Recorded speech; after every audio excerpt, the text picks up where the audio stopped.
राधे राधे महाराज जी। महाराज जी, तो सच्ची भक्ति क्या है? केवल नाम जप करना सच्ची भक्ति? हाँ, शुरू करो, शुरू करो, इसी से सब हो जाएगा।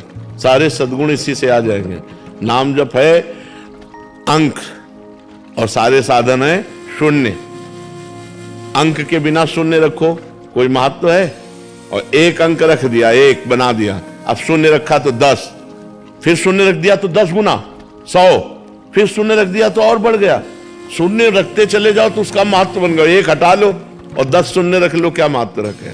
अगर नाम जप नहीं चल रहा और साधन चल रहे तो शून्य के समान है। और नाम जप अंक है, अंक है तो सब है, अंक नहीं है तो कुछ नहीं है। ये बात समझना पड़ेगा। साफ साधन है शून्य, जितने भी साधन है वो शून्य है, और भगवान का नाम है अंक। देखो, उल्टा नाम जपत जग जाना, वाल्मीकि भय ब्रह्म समाना। ब्रह्मर्षि हो गए, सारे सद्गुण आ गए और भगवान के लीला चरित्र की रचना कर दी, जो हमारे सनातन धर्म का मुख्य इतिहास है, वाल्मीकि रामायण। तो हमें विश्वास करना चाहिए कि नाम से सब कुछ प्राप्त हो जाता है। निरंतर यदि नाम चल रहा है तो सब ठीक हो जाएगा। राधे राधे महाराज जी। महाराज जी, कृपया मुझे अपनी चरण शरण स्वीकार करें। महाराज जी, शरणागति में मुख्य भाव भक्ति होना चाहिए, समर्पण?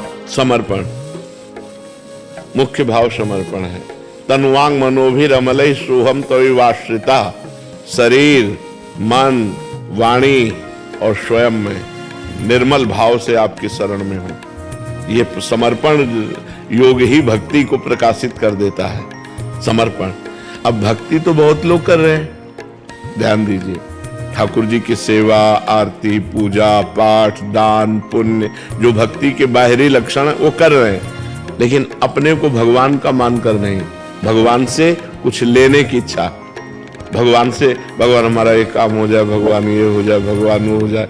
हम श्री भगवान के हैं, ऐसा भाव नहीं। हम श्री भगवान के हैं, ये सब कुछ श्री भगवान का है। नाथ सकल संपदा तुम्हारी, मैं सेवक समेत सुत नारी। पूर्ण समर्पण, तब भक्ति योग जागृत हो जाता है। नहीं तो फिर ये सब करते हुए भी देखे गए हैं कि उनमें स्थिति नहीं है।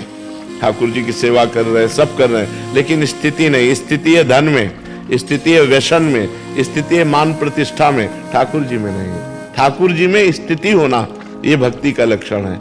वो कब होता है? जब समर्पण होता है। समर्पण कब होता है? जब हम भगवान की नवधा भक्ति करते हैं। श्रवणम, कीर्तनम, स्मरणम, विष्णुपाद सेवनम, अर्चनम, वंदनम, दास्यम, सख्य आत्म निवेदनम। आत्म निवेदन का मतलब समर्पण। जब ये नवधा भक्ति होती तब प्रेम लक्षणा भक्ति का जागरण, और जहां प्रेम लक्षणा भक्ति का जागरण हुआ तो भगवान का साक्षात्कार हो जाता है।